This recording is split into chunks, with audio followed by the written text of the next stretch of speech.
ঈদকে সামনে রেখে সবার কেনাকাটা কিন্তু শুরু হয়ে গেছে।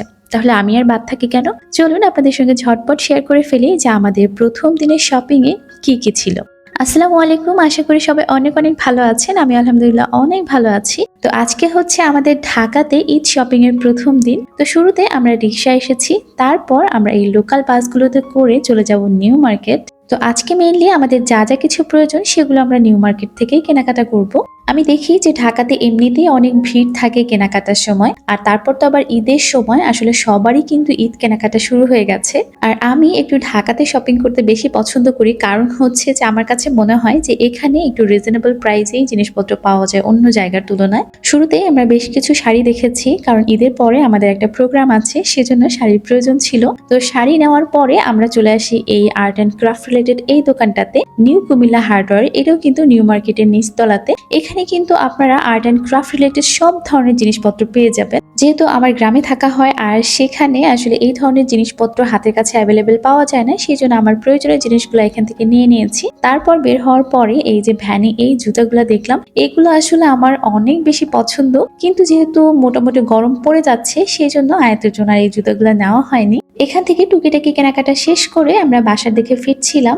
ইফতারের আগে আগে এখানে আরেকটা ভ্যানে এই হোম ডেকোরের জিনিসগুলো পেয়ে যাই। এখানে আসলে হোম ডেকোরের জিনিসপত্রের সাথে সাথে আসলে আপনার সাংসারিক অনেক প্রয়োজনীয় জিনিসপত্রও ছিল।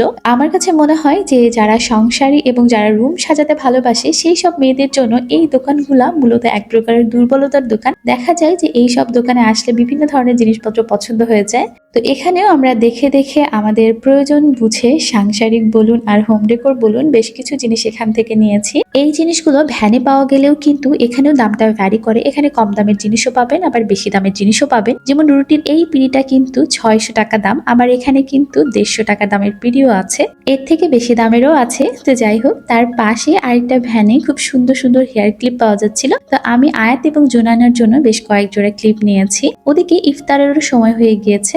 আমরা ইফতার করার জন্য জাইমা হোটেল অ্যান্ড রেস্টুরেন্টে চলে এসেছি। আর আজকে আমাদের ইফতার মেনু ছিল গ্রিল এবং নান রুটি। আমার কাছে বেশ ভালো লাগে এই কম্বোটা। আর তার সাথে ছিল কোকা কোলা। আসলে এটা আমি খুব বেশি পছন্দ না করলেও আমার মেয়ে বেশ পছন্দ করে। তো তারপর আমরা বাড়ি ফিরছিলাম। বাড়ি ফেরার পথে দেখলাম যে আসলে ঢাকা শহরটা রমজান এবং ঈদ উপলক্ষে মনে হয় যে নতুন সাজে সেজেছে। একদম আলো ঝলমলা একটা শহর।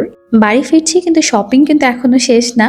তো দক্ষিণখানে আসার পরে এই দোকানটা পেয়ে যাই। আমার আসলে কিছু প্লেট নেওয়ার প্রয়োজন ছিল। তো আমি একটু চাচ্ছিলাম যে হালকা পেস্ট কালারের মধ্যে যে প্লেটটা হয় সেটা, এটা এই কালার বাটি থাকলেও প্লেট এখানে নেই। পরে আমি যে কালারগুলো ছিল তার মধ্যে ইয়েলো কালারের প্লেটগুলো নেই। এটা অনেকটা সিরামিক একটা ভাইব দেয়, আমার কাছে বেশ ভালো লাগে। আজকে এই পর্যন্ত, সবাই ভালো থাকবেন। আল্লাহ হাফেজ।